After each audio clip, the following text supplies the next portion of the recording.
Hello. എനിക്ക് വെറുതെ ഇരുന്നപ്പോൾ ഒരു എല്ലുകുത്തിലുണ്ടായൊരു ദിവസമാണേ. അതായത് രാവിലെ മുതൽ വൈകുന്നേരം വരെ ഞാൻ ഒറ്റയ്ക്കായിരുന്നു വീട്ടിൽ. എല്ലാവരും ജോലിക്കും അവനവൻ്റെ കാര്യത്തിനൊക്കെ പോയി. എനിക്ക് പിന്നെ തൊഴിലൊന്നുമില്ല, അതുകൊണ്ട് ഞാൻ അവിടെ ഇരുന്ന്.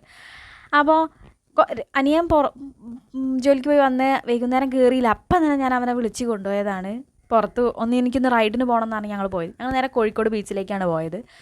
ബീച്ചിൽ പോയി എവിടെ ബീച്ചിലൊന്നും എത്തണ്ട, വീട്ടിൻ്റെ മുറ്റത്ത് എത്തിയിട്ടില്ല, അപ്പം തന്നെ നല്ല മഴ. എന്നാലും വേണ്ടില്ല, എനിക്ക് കൊണ്ടുപോകണം എന്നാണ് ഞാൻ കൊണ്ടുപോയി. ബീച്ചിലെത്തിയപ്പോഴും മഴ തീർന്നതേ ഇല്ല. മഴ അങ്ങനെ പെയ്തുകൊണ്ട് നിൽക്കുക. അതാണെങ്കിലോ കാറ്റൊക്കെ അടിച്ചിട്ട് കണ്ണൊന്നും കാണാൻ പറ്റുന്നില്ല. നമ്മൾ ബീച്ചിലത്തെ കാറ്റിൽ ഭയങ്കര കാറ്റായിട്ട് പൂഴി ഇങ്ങനെ തെറിക്കുന്ന കാറ്റില്ല, ആ പൂഴി ഇങ്ങനെ കണ്ണിൽ പോവുകയാണ്. എന്നിട്ട് ഞാൻ കാലും കൈയും പിടിച്ചൊന്ന് ഇറങ്ങി അവിടെ ബീച്ചിൽ. ചുമ്മാ കുറച്ച് നേരം, അതായത് ജസ്റ്റ് ഒന്ന് കാല് കഴുകി ഇങ്ങോട്ട് പോന്നിട്ടുള്ളൂ. ശരിക്കും എൻ്റെ വീഡിയോ പോലും കിട്ടിയിട്ടില്ല. വീഡിയോ എടുക്കാനും കൂടി കഴിഞ്ഞില്ല, കാരണം അബ്ബാര മിന്നൽ. എനിക്ക് ഭയങ്കര പേടിയാണ് ഇടിയും മിന്നലും. മിന്നലെന്നൊക്കെ പറഞ്ഞാൽ നമ്മളെ മുഖത്തേക്ക് ഫ്ലാഷ് അടിക്കുന്ന പോലെ, ഫോട്ടോഷൂട്ടിന് പോയ മാതിരി. പിന്നെന്താ കഴിക്കാനൊക്കെ ഉണ്ടായിരുന്നു. ഉപ്പിലിട്ടതാണ് ഞാൻ ആദ്യം മേടിച്ചത്. ഉപ്പിലിട്ട മാങ്ങ, പിന്നെ കക്കിരീൻ്റെ മുകളിൽ കായം തേക്കുന്നുണ്ട്. ഞങ്ങളവിടെ കായം എന്നാണ് പറയുക, ഒരു മസാലക്കൂട്ടാണ്, നല്ല ടേസ്റ്റാണത്.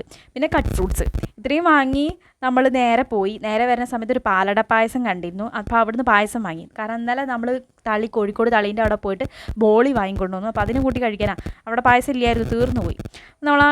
പിന്നെയും നമ്മൾ ബീച്ചിൽ കൂടെ തന്നെയാട്ടോ വരുന്നത്. ആ സമയത്ത് അവിടെ സൈഡിലൊരു ചായക്കട ഉണ്ടായിരുന്നു. അവിടെ ഞാൻ ആദ്യമായിട്ടാണ് ചായ കഴിക്കുന്നത്. പക്ഷേ ഒന്നും പറയാനില്ല, ഏലക്കെട്ട ചായ എനിക്ക് ആദ്യമായിട്ടാണ് കിട്ടുന്നത്.